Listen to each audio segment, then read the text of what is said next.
My name is Mike Haney, and welcome to another episode of 60 Minutes in Black America. Boy, it's been an exciting week. You don't want to miss this show. We'll be right back.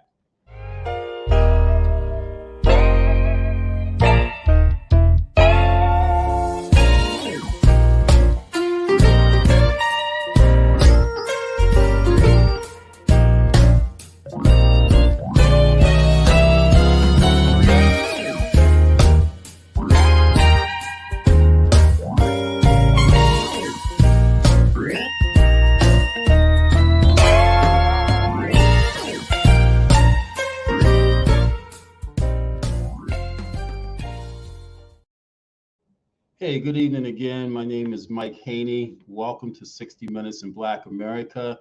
It's been a very exciting week, and today, in my estimation, really starts off the holiday season with Hanukkah. To our Jewish friends and neighbors and brothers and sisters, happy Hanukkah, as it just begun a few minutes ago at sunset. So it goes for 8 days. And so we always believe that, we're in community, although we're 60 Minutes in Black America, there's nothing that precludes us from ensuring that our brethren and sisters from all over the world, that we don't take opportunity to learn and to celebrate their customs, their traditions, and their heritage. So Hanukkah is one of the younger holidays in the Jewish community, that is 165 BC is when it started, 165 BC. So when you go back, centuries, with some of these holidays. Last week, we talked about the holiday of Kwanzaa, which starts next week. We know Christmas is the 25th, but Hanukkah is the oldest of those holidays and one of the youngest in the Jewish community. And I'll read something about why Hanukkah exists. It commemorates the rededication of the temple in 165 BC by the Maccabees after the desecration by the Syrians. It is marked by successive kindling of 8 lights. And they celebrate with food, they play games, they light candles for 8 days. And so if you want to learn more about the holiday, we have a family on our morning show called Wake Up Baltimore tomorrow that's coming on to talk about the customs and traditions and how they celebrate Hanukkah inside the Jewish home. So tomorrow on Wake Up Baltimore at 7:30, learn more about the holiday of Hanukkah. Today was the World Cup, and I got to tell you, what an exciting World Cup. I don't know if you guys got a chance to see the Argentina and the French in the World Cup final today. And the Argentinians eventually prevailed 4-2 on penalty kicks. But what an exciting day. What an exciting game. And I know that we have a shot up there. You guys got a picture up there, give people a sense of the World Cup and Messi and that dominant African team, Africans on the French team, or I call them African French, just like we are African American. African French were dominant on the field. At one time, there were over 7 African French on the field from France. And you could tell the president who was there was very proud of them and what they accomplished. They came back from 2-0 to tie it 2-2. And then they went down 3-2, tied in the last few seconds of the overtime period 3-3. But ultimately, Argentina and Messi prevailed. So congratulations to the Argentinians on their first World Cup, defeating the defending champion French 4-2 on penalty kicks. Hey, so some of you have not had an opportunity to watch us on blackusa.news. We got a message this week, strange that we couldn't upload, couldn't stream the Black USA News, and not sure what happened there. But needless to say, mental health is real. As we talk about Twitch and what happened to Stephen Twitch boss. You never know what's going on with people, and it's important that we stay in tune to everyone, particularly during the holidays. We've talked about continually holidays and how holidays are very depressing moments for some. And it's obvious when you see some of the things that are going on, like Twitch and other things that are hard to explain. But what's there to explain to being in community and staying in touch with people and ensuring people are okay? Even when they seem to be okay, we just really have to pay attention. And so our hearts go out to Twitch or Stephen's family. Stephen Bush was the DJ, popular DJ on the Ellen DeGeneres show, and just seemed to be a very cordial, great human being. And so, how do you explain it? Well, you really can't. You really can't explain suicide. You really can't explain depression and mental anxiety, particularly during the holidays. We just have to be in community and care enough for each other to constantly look after and to watch. And when we see signs of it, it's okay to check in and make sure that people are okay. Hey, so today's show, we're talking with Miss Ada Brown, right? And we're talking about continually the history and heritage of Africa. We had Maxwell Aduzzi on the show 3 weeks ago, talking about colonization, and that was Maxwell's second time. We talked about Ghana, Tanzania, Rwanda, the riches in Africa. And it so happened that on that show, we talked about, because it was titled, Why Isn't Africa at the Table when you have the G7 conferences and many of the other major powwows in this world? Why isn't Africa at the table? Well, this week, Joe Biden, our president here in the country, hosted over 50 leaders from Africa from the 13th to the 15th, made a commitment to support Africa, which has hunger issues and other deprivation issues related to the living of their people in certain aspects of it, because we know it's also one of our richest countries. And so he made a commitment to make $55 billion available during the course of this 13th to 15th U.S. African Summit this week, available to Africa to help with some of its needs. And he also threatened to visit Africa. I don't know why it had to be a threat. I don't know why he can't just hop on a plane and say, hey, I'm coming, I'm going to Africa. And we know that we as a people, and this is one of the beauties of what Roots to Glory, Ada's tour company does, take us to our motherland, our homeland, because just like the African French, just like the African Americans, that's our home. I don't care what you say, that's where we originate from. And today we're going to have that conversation with Ada, talking about her home, Cameroon, and some of the other places that she's visited. And we're really going to learn much, much more on the continent of Africa. And we're going to delve into a bit of the culinary because she's doing some exciting things in that regard. But let's bring Ada into the stream, and hopefully we've worked out the picture stuff, because I know our people love to see pictures. So Ada, where's Ada? Ada, how are you? Hello, I'm good. Ada, thank you so much for joining us. I It's know a we're all pleasure. excited to have you here. I've known you for quite some time, and you have done always some remarkable things. Thank And you. then when we realized that it was important for us as a people to understand our history and heritage, what better person to have on our show than Ada? Ada, pronounce your given name for us so we're not doing saying anything, mispronouncing anyone's name. It's Anagho. Anagho. Ada Anagho. Anagho Brown. Ada Anagho Brown, who comes from African royalty, essentially, right? Essentially, right? No, it's not essentially, it's real. Don't let me get away with just saying Yeah, I anything. know.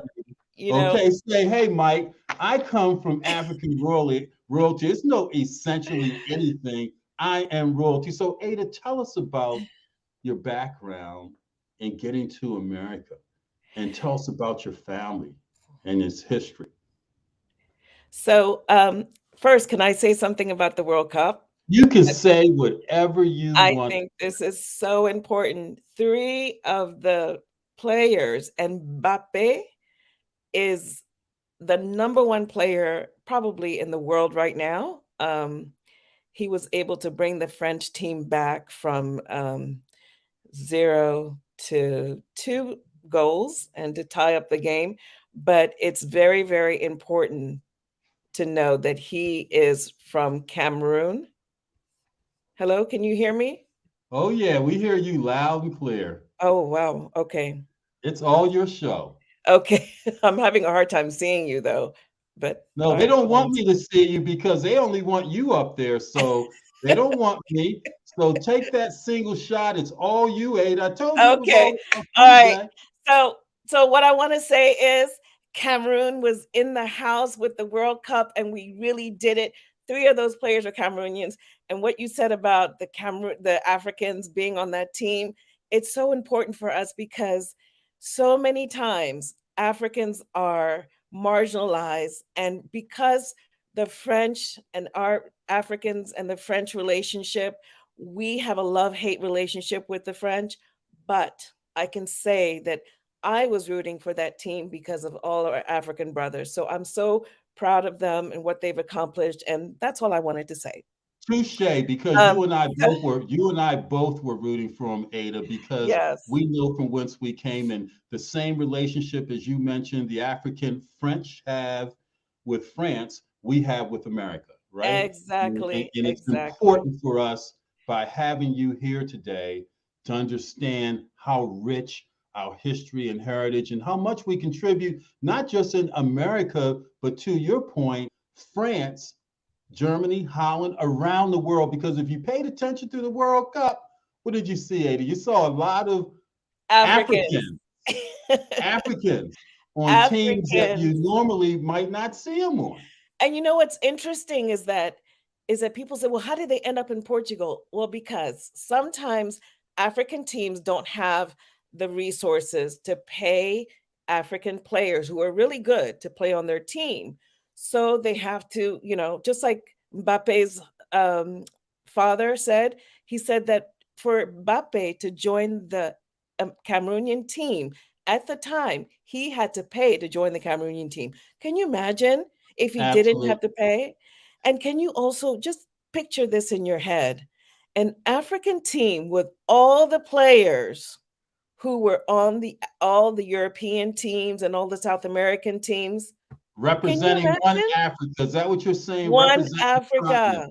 Well, they One wouldn't allow that. Africa. You and I know that the world wouldn't like that happening. If we look at No, that they from would not. basketball, Brittany Griner is a classic example of someone that had to go to another country to get paid because we don't pay females the way that we pay males in America. So she went to Exactly. Russia. So that's a classic Exactly. example, as you mentioned, Africans having to go to other countries to, be able to be paid. So, but you got a Right. point there. Imagine if we as a people, our talents are hoarded in one sense, in one place, we would dominate the world, as they say, the reason why we are so divided around That's it. right. You Well, agree with that? I have a friend in Canada who talks about not just African Americans, African in the diaspora, but he talks about globally Africans. He said, "What if there was an African Olympic team? Imagine if there was one Olympic team and all of us were in it. Imagine that scenario. It would be fantastic." So I digress. Let's talk about Let's Cameroon. talk about who's behind Let's me. talk about Who's oh my behind God, me? my heartbeat. Who's That's it? my dad. And I never ever share like personal pictures on my social media page, but that was such a great picture of my dad. He's in his 80s. He's been the chief of his Wow. village since the 80s, and he's just he's just been through so much in his life. He was a colonel, and he was a military man during colonization. So imagine that all of a sudden your country gets invaded, okay, by the French. And then they tell you, okay, well, we're going to bring our military to train you all. And so my father was part of this training of military. At first, he was, because we are so close to Nigeria. Cameroon was at one point, part of it was Nigeria, part of it was Cameroon, and then part of it was English, the Nigeria side, and then the French side was the Cameroon. So he served on the Nigerian military, and he was able to train in the UK as a military officer. So just imagine that, and then him being an officer, and then he has the French colonial soldiers telling him what to do in his own country. I mean, ugh. So my father has been through a lot, but to see him in that picture, just happy, and at that time it was a festival for our village, and he's happy to have his son with him. Is that your brother, Ada? Is That's that my who we know? brother. Your brother? That's my brother. So he's happy to have his son with him. And the reason why I'm here in the US in the first place is because my dad was the very first military attache to the Cameroonian embassy. And in the 70s, when I came, 1975, imagine what this country was like in 1975. No, I can't imagine. Tell me. Yeah, Tell me. it gives me PTSD. So anyway, so in That's so post-traumatic stress syndrome, right? that's right. That's We right. want to know why. Oh well, I mean, I came here in the 1970s where being a foreigner was not a good thing. Being an African was not a good thing. Being Black in the neighborhood that I grew up in was not a good thing. So I was in all three of those categories. And so my dad, he came, and we grew up in Montgomery County, um, lived in Bethesda. So it was a challenge, just put it that way. So, but anyway, so that's how I came to this country, and how I became who I am right now. I feel like I straddle the fence because I speak like an American, but I'm an African. And so even when I go to Africa, people say, this American woman. I'm like, no, I'm not an American woman. I am, but I'm not. So it's just I understand both sides. I understand the journey that both sides have gone through. And I understand, most importantly, that we are the same people and we have the same challenges in our communities, even today. And so when you were talking about Africa and Biden, I was in Benin not too long ago, and I was at the embassy, the US embassy, with the US ambassador in Benin. And he said to me, we had a conversation. I had taken some young students from Ward 8, Washington D.C. to Benin, and he said, yeah, Benin is so French centered, and it's all about the French. And when the French president comes, they just throw this big, they just care all about the French. They don't really care so much about the Americans. And one of the ladies that was with us asked him, well, when's the last time an American president came to Benin? And he says, well, there's never been an American president come to Benin. And so you could talk about Macron all you want, but Macron knows where he has to go, and he understands the relationships he has to cultivate on the continent. The Americans, though, they don't understand it so much. And so it was refreshing to hear Biden and Obama had the same philosophy when it came to Africa, and that they were going to try to engage the continent in what's happening. They're not doing it because of, the goodwill so much. They're doing it because, strategically speaking, the French, the Chinese, the Russian, they're all in Africa. We still have a lot of resources, and everybody's vying their space and their time. Um, they're trying to get that from Africa. So, but we Africans have a lot to offer. We are not just famine. And when people talk about Africa being poor, we have 54 nations, and each one of these nations have their individual issues, yes, but they also individually have a very lot to offer this world. Okay. So, and when people say, well, there's a lot of, they talk about famine in Africa, there's so many people that are poor. Well, I live in Baltimore, and I could tell you that there are many street corners where I think this is not possible in the richest country in the world. This cannot be possible. I'll tell you a quick story. So I read this article because America is very good at promoting itself, at changing the narrative about America. I mean, we have TV, we have radio, we have social media. Everybody portrays America in this glamorous, light, right? There was this story of this Ghanaian who said, I have to get to New York because New York seems to be the place that everybody goes to. And it sounds like a wonderful place to be. So he books his flight. He saves for, I don't know, however long it took for him to save the money to get to New York. He gets to New York. He goes outside. He said, this is not possible. I am not in New York. Somebody lied to me. There's no way that this is New York. Because he said it smelled, and there was, poverty that he saw. There were drug addicts. It was just not at all what he thought New York was going to be. So if you have the resources to portray your country in a certain way, yeah, sure, everybody's going to want to go there. But if you don't, like most African nations, don't have the dollars for advertising, for marketing, and all of that, because they got to spend money on roads. They've got to spend money on infrastructure, right? So, Ada, let me ask you a question, Yes, because you're going there. You have I'm gone going there. there. You have gone there, and so I want my dual citizenship. Like you, maybe you have. Let me ask you that question. You have dual citizenship. I do not, because So Cameroon, are you Cameroonian? I am a Cameroonian in my heart, but I'm not a Cameroonian with a passport from Cameroon, because Cameroon is one of those countries that does not allow dual citizenship. You Now, either in or you out. Is that that's what that right. says? Well, I think what you have to understand also about Cameroon is that we've had one president since the 70s. One president We've had since the one president since the 70s. He's been there over 30 something, 40 You years. said your dad was 80. How old? My dad is 80. My dad is 83.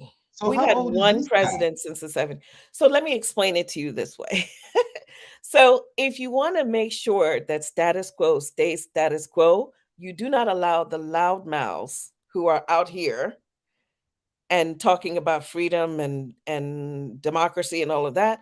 You don't allow them citizenship so they come back and vote. If I was a citizen of Cameroon, I would vote for the candidate that I know is the true candidate, right? That I know will bring forth change. But So if I don't, did you just self-describe yourself as a loudmouth? you Because know, I'm just asking. I am not a loudmouth. I didn't think Cameroonians, so, but I am I not a was loudmouth, wondering. Cameroonians. So what did that mean? Or That just means does that apply for here in the States, or you just want to that you just means that Cameroonians in the diaspora have a different way of looking at Cameroon. You can't look at the country when you're in it. Yes, you're in it and you understand it, but when you're outside looking in, it's much more difficult to swallow. wow, yes, I So can appreciate that. it is what it is. And we Cameroonians, in spite of what the government does, are thriving as a people. In spite, we do not rely on the government for anything except for roads, sometimes infrastructure, and in some places like my dad's village, we do the fundraising for our roads. If there's something wrong with our roads, we have to fix it. So you said your dad's village. Your dad's village is called what again? My dad's village is called Ngwo. Ngwo. And he's the chief. He's the chief of the village. And Yes. so economically, what does that look like? Because many of us here in America, and we want to talk about you taking a number of Americans over there. You said you took some kids from Ward 8 over in DC, Anacostia over there, and maybe you've taken hundreds from elsewhere. But what does the political structure, what does the economic structure look like in my village? Because I'm going to identify in, right? And I'm going to call your dad's village my village. And Okay. so, and because I want Cameroonian citizenship, right? Oh, I want to go. I welcome, want to my go brother. and I want to be a part of, right? Right. So, what does that look like? What is your dad running over there? Well, so first of all, Cameroon has over 250 ethnic groups.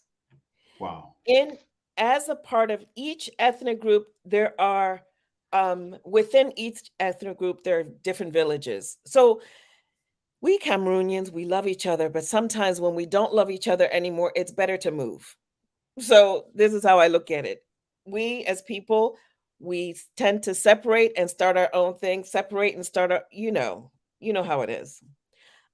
So we have over 250 ethnic groups, and we have hundreds and hundreds and hundreds of different villages. So my dad has one of those villages. Now, um, in terms of the hierarchy and how the villages are run, I can tell you that the chief is the law in the village. Okay. If you have grievances, you come to the chief. If there's theft, you come to the chief. He decides what happens in case of any serious issues. Okay. Because most of the times we're in remote areas and there's nobody that we can turn to. Maybe there's not a government representative.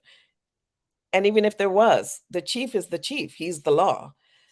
So I would say that we as people try very hard to keep things within our community, right? If we have Now, you issues. had mentioned something called the Amande language, or you had mentioned something like that. Is that part of the language of so the 150 different divisions, 250 250 250, ethnic groups, and 250 different languages.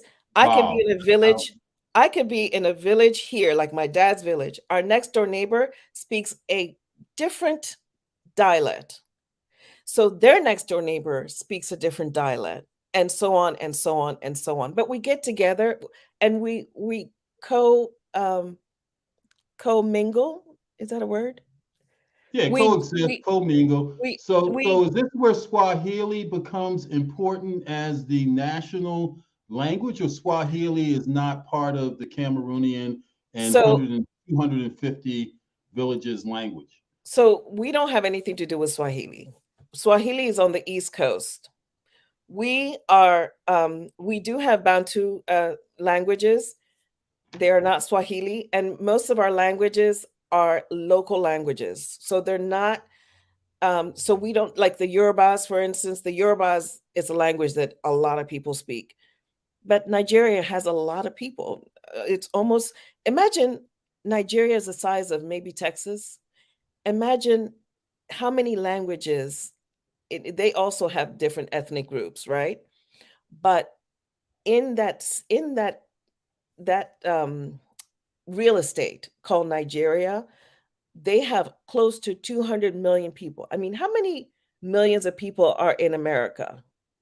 300, right? 300, 300. Just imagine Nigeria is up there. It's almost there in a And smaller that's the space. size of Texas. Yes. So what I'm saying is that we have different languages. Our languages are not as prevalent as the ones in Nigeria. Like Nigerians have like two big languages, maybe three: Hausa, Yoruba, and Igbo. Right? But we have smaller languages. Ours are a little bit different. And so is that part of the issue with the continent coming together, as you had mentioned at the top of the show? Imagine if, the imagine ifs, is it language that becomes the barrier between East and West and South and North Africa that keeps us from coming together? And there's a question that was in the chat that I want you to address too. But Okay. what So do you think? let me answer that. The way I look at it is very simple. Let's look at West Africa, starting from Ghana. Okay, Ghana, they speak English. They speak Ewe. They speak Akan. But then when you go to Togo, which if you look at Togo, the capital of Togo is Lomé. Lomé is in both Ghana and Togo. But in order for you to leave one country to go to the other, you need an ID card. So you're sitting at the border. You don't have, if you don't have citizenship, you got to have some reason why you're there. You've got to have some ID, and some people need visas, right? So now you're going from one country to another. It's not the language anymore because your cousin is across the street, but you got to go through the immigration line and present why you're here. So the Europeans did it very cleverly to separate us, and they didn't care who they were separating. My uncle's on the other side. Now I have to have a passport or a visa to get to the other side. That doesn't make any sense. So now you've got Togo and Benin. You got to sit on the border of Togo. Togolese people were also Beninois, right? But now they're not. And so you need a visa to get in. So you need a special ID to get into Benin if you're Togolese. So this Then, is set up by these then there's countries, though, right? These countries are setting up these boundaries and these they're setting, prohibitors well, from. no, the Europeans set up the Okay, boundaries. so they're still colonized, is what you're saying, in the No, colonization. no. If you set up the boundaries and you tell the country, go ahead and start your government, the government is working with the boundaries that the Europeans told them is theirs. So, in order not to have any Ah, friction with your neighbor, you stick with the boundaries now because that now the you have a that the government. that the Europeans gave them. They stick Now with those. you have a government. I mean, what do we know about government? We know chiefs, we know kingdoms, we don't know And to that government. point, someone asked the question: at some point, does your brother become second in line? Is your brother going to be the chief of that village? There's a question: is your brother next in line to be chief, or is Well, there I a mean, democratic process over there? so, yeah, I mean, I would say that we have a democratic process in that the elders would determine who the best fit would be. And that would be Okay. also something that my dad would be involved in deciding. And he has to, and sometimes in Cameroon, they put it in their will. They tell everybody that needs to know, the elders that need to know, and then that's what happens. Let me tell you this real quick story, and then I'm gonna get into food, okay? Because that's important. um, there was a year and a half ago, there was a king who passed away in Cameroon. And when a king dies in Cameroon or anywhere in Africa, they say they've traveled because kings are revered. They're not allowed to eat in front of people. They're, they apparently they don't sleep because they're the leader. So we look at them as like gods, not that we worship them like gods, but we look at them like something bigger than what we are. So they don't eat in front of people. They don't drink in front of people. They don't stay out if they're going to an event, they don't stay out late. So there's certain things you don't touch them, you bow to them, certain things that you do, including with my father. And so when they pass, they say the king has traveled, okay? In Benin or anywhere they've traveled. So this king traveled and he went to France because I think he had COVID and he died in France. And so he traveled. One of the things that was very important about him traveling from France was that when he died, none of the doctors could touch him. Nobody could touch him when he died. It was very, but they're very serious about their culture, the Bamoun people. And so everybody understood in the hospital, you cannot touch him, you cannot look at him, you can't, nothing. So it was very important that the people took care of their own and then they sent him back to Cameroon, right? So this man had 9 wives, okay? In with the 9 wives, he also had a couple of sons. He had one son that was born within the time that he was the king, and then he had a son that was born when he was a minister. So in their tradition, it could only be the son that was born within the time that he was king that was allowed to even be in the running to be the future king, right? In this case, sultan, because there is an Islamic community. So There was a son that everybody kind of had this, I mean, brilliant guy. He went to St. John's University. Okay. So he was called up and they said, okay, all the four top sons, you have to come home. Nobody knew who it was going to be. Nobody had any idea who was going to be the next king. So they brought them, three of them, back home and they started training them to be the next sultan. And it wasn't until the end of this process that they told the sultan, the young sultan, that he was going to replace his dad. And he was completely, totally overwhelmed. And what was so special about this was that his professor and his mentor from St. John's University went to Cameroon, sat with him, was part of this whole process with him. When he came out and there were 20,000 people screaming, cheering him on, he was over 28-year-old young man, completely overwhelmed. He was shattered. I mean, literally shattered. He says, I cannot do this. Because once he's grieving his dad, he was very close to his dad. And now he's got to take over. And the Bamoun people are not easy people. There's like over 1 million of them around the world. They're not easy to run. So No, now there's neither are the Americans. That's a profound story. A student at St. John's all of a St. sudden named John's the University. Sultan. Named the Yes. Sultan. You are watching 60 Minutes in Black America, and today we're talking with Ada Agno. Did I pronounce that correctly? Anagho. Anagho Brown. Okay, from Cameroon, where her Yes. father is the chief.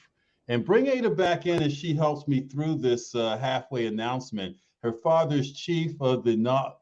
How do you pronounce Ngwo. the Ngwo? Ngwo. And so the N is like silent, and you're In really going for the G. Ngwo. Ngwo, Yes. Ngwo, Ngwo. And how many people are in that So I subdivision? would say maybe 30,000, but we have people all over the world now. Um, we have doctors, lawyers all over the world. And so Ada is talking with us about just the culture, not only in Cameroon, but around the world. We talked about African French and the influence of Africans in other nations around this world. And so 60 Minutes in Black America every Sunday at 6 p.m. is now part of the Black American News Network, our own network, which we conceived. As I mentioned earlier, we are no longer part of the U.S. Black USA News Network for whatever reasons. We haven't been able to figure that out, but we wish them nothing but success and the best. Quandra over there on Wednesdays and Saturdays. You've got Doug, good friend that's been on this show on Thursday with Black Business out there in Oakland, California. You've got Tasmir in New York. Erica, who follows this show, all great people. Chap and Quito on Mondays, all great people, and we wish them nothing but the best. But hey, I'm excited because it gives us our platform to move forward, and we're all still talking about communities of our people and educating as we're doing tonight. Okay. And as we said earlier, depression is no laughing matter. So let's make sure we look after people during this holiday season. And again, happy Hanukkah to our Jewish brothers and sisters. Have a successful 8 days as we look forward to Christmas, the 25th, and our own holiday for African Americans of Kwanzaa starting December 26th. So bring Ada back into the stream and let's talk food. I hope a production team, do we have pictures that Ada sent us, or are there some pictures, or are we still transitioning? Okay, we got some pictures. I don't know if that's what you want, Ada, but we're gonna let you No, have it. I don't need pictures. Maybe I'll need pictures. I don't need pictures. Well, let me talk about food. Okay. So here's the inspiration for me. So I don't know if you're familiar with Michael Twitty. He's a culinary historian. He's done a lot of great work. He's also a Jewish person, and he has a book out called Kosher Soul. But what I'm saying is that he and I started talking about what do we do for African American chefs, and he's a culinary historian, so he knows a lot about what our people brought to this world and what created what is now called Southern cuisine, because it used to be called soul food. Now it's Southern cuisine.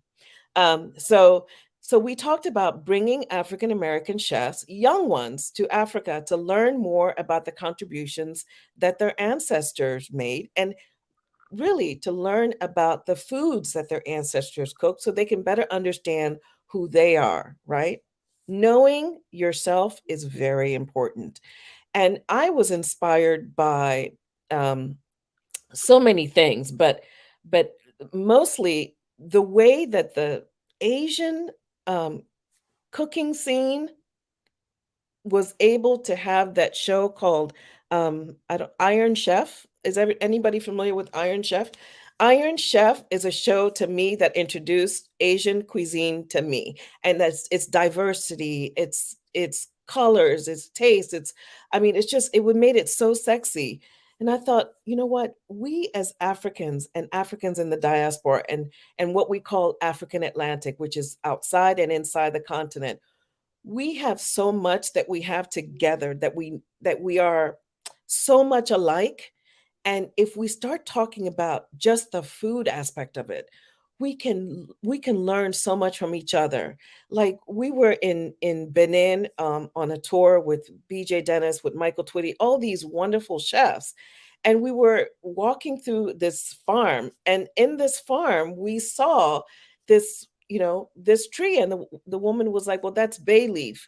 And I don't think a lot of the chefs even knew that bay leaves grows on a tree. It's a tree. And so that to me was like an aha moment, that wow, bay leaves on the tree, and I'm here in Africa, and I'm thinking that it comes from somewhere. Well, where do you think it comes from? I mean, and so, and then we're also looking at guinea fowl. What was prevalent, what is now on the continent that is so similar to what we have, like in South Carolina, Georgia. I mean, the Gullah Islands. This wonderful chef behind us, she has a restaurant in Benin, and she was one of the people featured on High in the Hog. And so the chefs, when we did the culinary tour, we went to her restaurant. We met her. She is the most lovely person. And when we came back, the producers of High in the Hog called one of our chefs and said, listen, we want some contacts that you may have on the continent in Benin on the trip that you did. And we gave him her, and she was so overjoyed. So, because when we got together with her, we went to the market with her and we talked about the different foods, and the chefs are tasting everything. You know how chefs are. They're in the market trying to taste all the raw stuff. They're in the market trying to taste, there's this corn drink that they make in Benin. They're drinking I'm like, you're going to get sick, but they're drinking. It's like bizarre foods. So we're getting crabs, and we're getting chicken, and we're getting guinea fowl, all these things that they're familiar with. Now we taken it to her restaurant, and she was like, she thought, she had no idea what we were trying to do.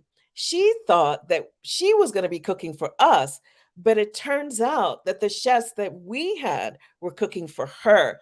And the Wow. whole time she's like, oh my gosh, you do the same thing. Oh my gosh, I can't believe it. And so she's tasting as they're cooking, and she's like, she's almost crying. Oh my gosh. And I'm like, what is it that people don't understand? We are the same people.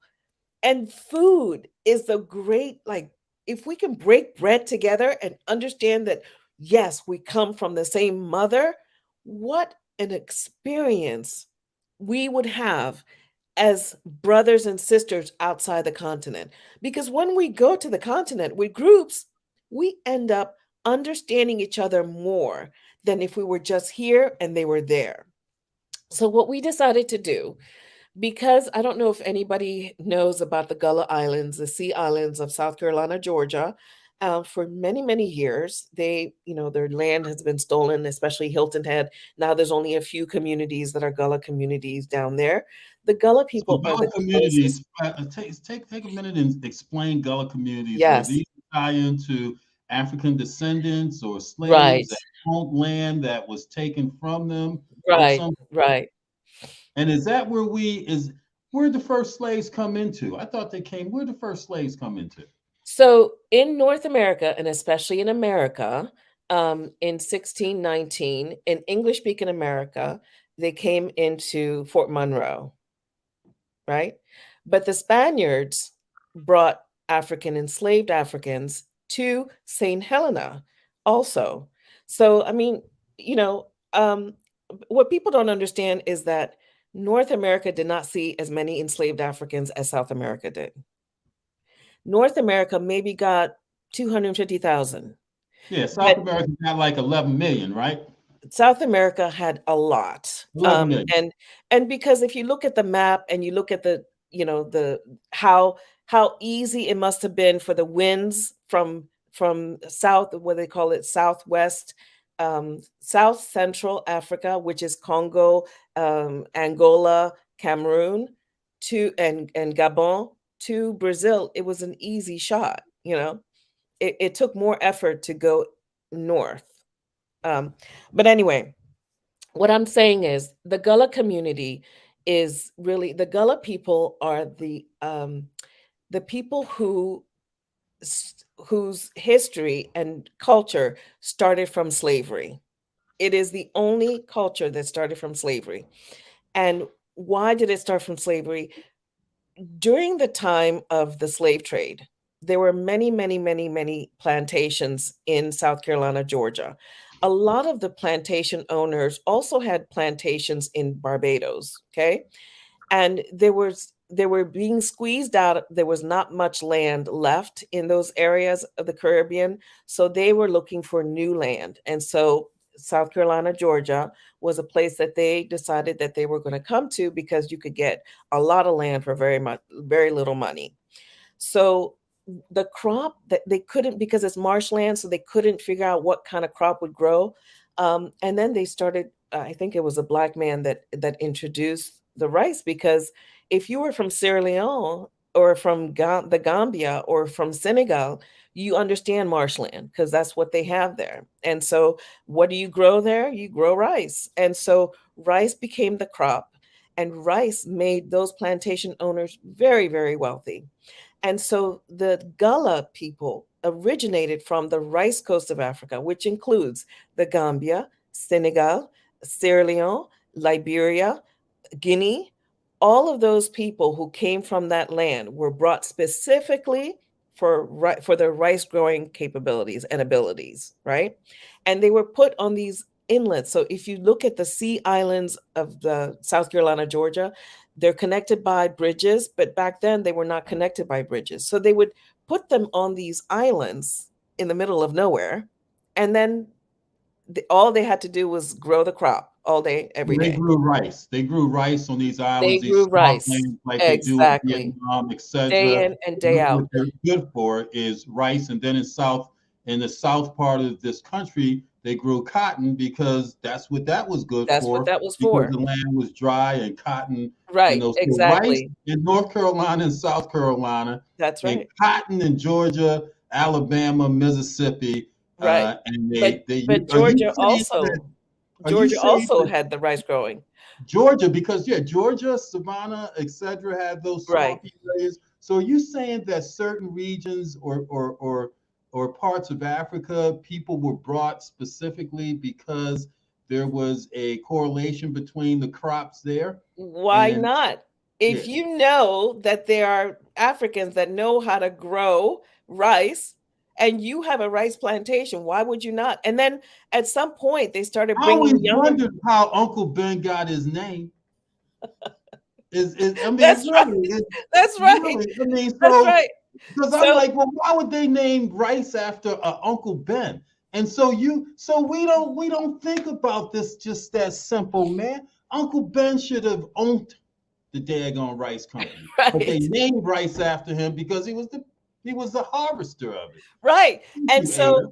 so the richest plantations in the South were the ones who had the growing rice, and they called it rice gold. So if you go right now today to Charleston, South Carolina, and you go to the former slave market, you will see rice gold. It's still sold in a box, in a bag. It's called rice gold. And that was the rice back then that they would sell. But what I'm saying is that is why the Gullah people were that's how they became a community, because they kept them on these inlets and they brought people that did not speak the same languages. So if you Wow. came in and you spoke Wolof and you spoke Mende and you spoke Temne and you were all in one island, how do you communicate? So you start using the language of your oppressor, which was English, but you add your own words to it so that you understand what you're talking about. So that's how the Gullah language started. And if you go down there, you will understand nothing when they talk to you in Gullah, So because we're it is a talking broken just a couple of English. states away. We're talking a couple of states away from the United States Capitol, where they have a language that is synonymous with English, but is there language that they kind of merged from Africa, you're saying, or It to is create their a own? Creole, A which Creole. is a broken English with words that are from different ethnic groups, right? So we have it. It's if you're a linguistics expert, you understand that a lot of times, like Haiti, for instance, Haiti has a Creole. The Creole is French based. So the French were the colonizers of Haiti. So we Cameroonians have a Creole, we call it Pidgin in English. Pidgin is English based because Right. because the British were our oppressor. Well, you So know, so on Ada, it. it's interesting what you're saying here because we've heard about this, but never seemingly connected the dots as a people Yeah. because it really didn't affect us until we wanted to understand history, heritage, generational wealth, how we got here, looking at the continent of Africa and its vast resources, but understanding colonization, delineated a lot of stuff from our people, from our heritage, because that's what the Portuguese did, that's what the French did, that's what the English The did. Spanish. They took the Spanish people. And so, Ada, I want to get into your tours. And, let me remind the viewers, please, you're watching 60 Minutes in Black America, okay? And we're talking with Ada regarding Africa, related to America, related to France, related to England, because one thing that we all have in common when we look at ourselves, we're not Black, we're African. That's right. We talked about that on Maxwell when Maxwell was on our show 3 weeks ago. Why am I referring to myself as Black? I am an African American. I'm an African French. I'm an African English person because that's where I come from, and that's what we have to recognize. And so I saw David Murphy from the Black Unity newspaper in the studio as well, and there's a multitude of others out there that have supported us immensely over the course of the past couple of years. It has been absolutely awesome. I talked about earlier, if you're just joining, that we are now part of the Black American News Network, our own control. We're no longer with blackusa.news.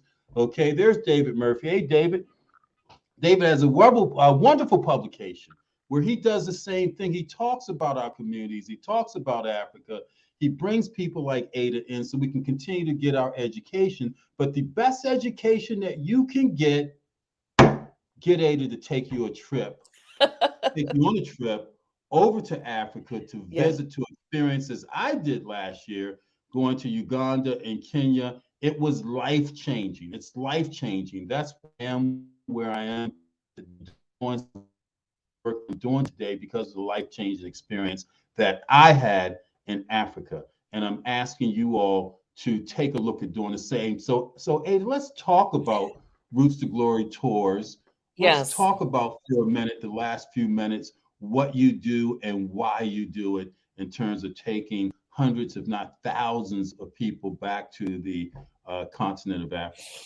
So it's very simple for me. The reason why I started this tour thing was because I wanted people to understand who they were.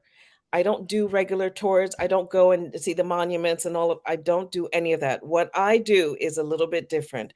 First of all, I take this. These are students that I took from Ward 8. That's my dad, the chief. But I take people who want to know more about their history, their tradition, their culture based on their DNA. So if your DNA comes back that you're Nigerian, we will go to Nigeria together. We will go to the village and we would get into what it means to be a Nigerian. And I hope that when you leave that country, you understand better who you are. You know why your great grandmother used to sweep the yard every single morning, because that is what we do in Africa. That's what we do in the villages. So it's very important that people understand there's a difference between my tour and everybody else's tour, because I don't What's go that in. difference, Ada? What's that difference? I'm The sweeping the difference is yard over I'm in not, Africa. so What are you the talking difference about? is I'm not just going to Africa just to go to Africa. The So we're not difference is going over there seeing sights and taking pictures. We're going you're over there gonna to do find that. out where our You're roots gonna are. you're gonna do that. But what I need for you to do is really want to go there to know who you are. So that Everybody that entails comes that on our entails some work before you leave here, though. Then, right? that means you have to do the work. That means that you have to be curious. Because if you're not curious and you're just going on a trip to Africa, and a lot of people go on a trip to Africa just to be on Instagram. That's not me. I'm not that person. So come to one of our Rooster Goalie tours if you want to know more about who you are, where your ancestors come from, their journey, how it happened. That's what we do. And what we do with the chefs is the same thing. We want to empower the chefs to be able to speak intelligently when they talk about the food from their ancestors. That, yes, this is how many culinary schools out there will teach you Black cuisine? How many do that? They don't So teach what's you. soul food? What's soul food related to food in Africa that you get in Cameroon or Ghana, wherever you've traveled? What is soul food? Is it, what's left over? They told me that the plantation owners gave me from the pig, and the Well, weeds that's from. very interesting, because we have that conversation with the chefs, because that's what they understand as the narrative, and it's not. Because Africans don't waste a thing. So if you're going to give us the chitlins or whatever, we know how to cook it, because we don't ever waste a thing on an animal. If we're cooking and eating a chicken, we're going to eat everything on the chicken. And so soul food came from that concept of understanding what to do with those ingredients. And so what we are doing now on South in South Carolina, we have 38 acres that we purchase. It's celebrity chefs and I, and we are getting ready to build a community that supports young Black chefs. You can go down to South Carolina when we are finished. The Maloma Heritage Center will be a place where you can go, you can learn the cooking, you can learn from the kitchens, you can learn from Africans that are going to come and teach you. You can learn from the African American chefs In who've gone South on our Carolina. tours. In South Carolina. So we are going to be on St. Helena's Island in South How Carolina. do we follow that, Ada? Because I went looking for research. Are you going to be putting something up? And I saw someone ask for your website. If we could put that up again, Yes. is there a way So that people can get directly in touch with you on your website? Because I'd like to follow absolutely. Yeah, so it's maloma.com, MULOMA.com.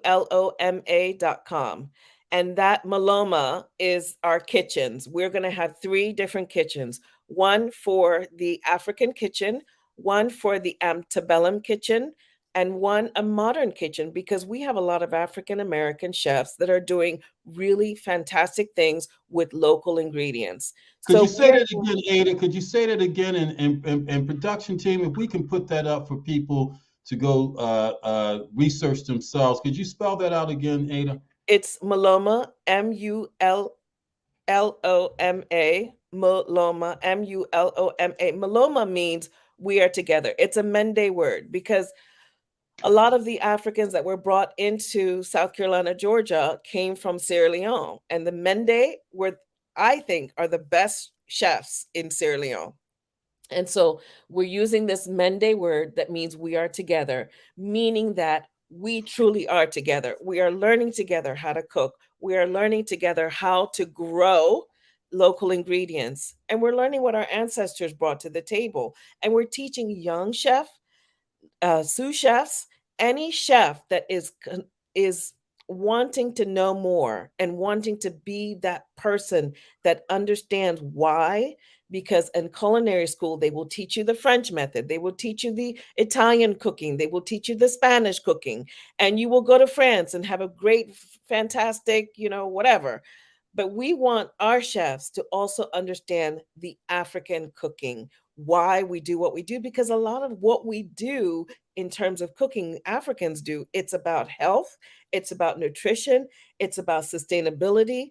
So all of those things that we do as Africans is on our plate.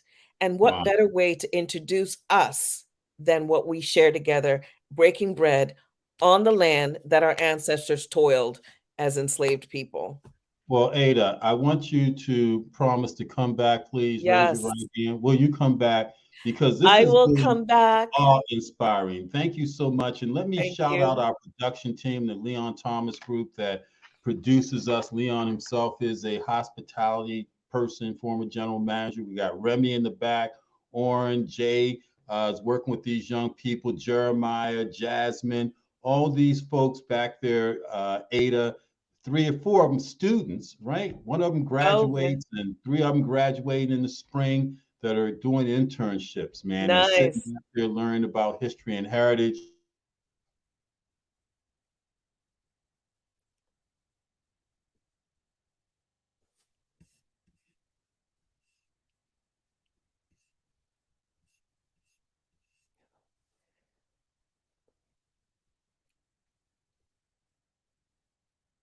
Hello?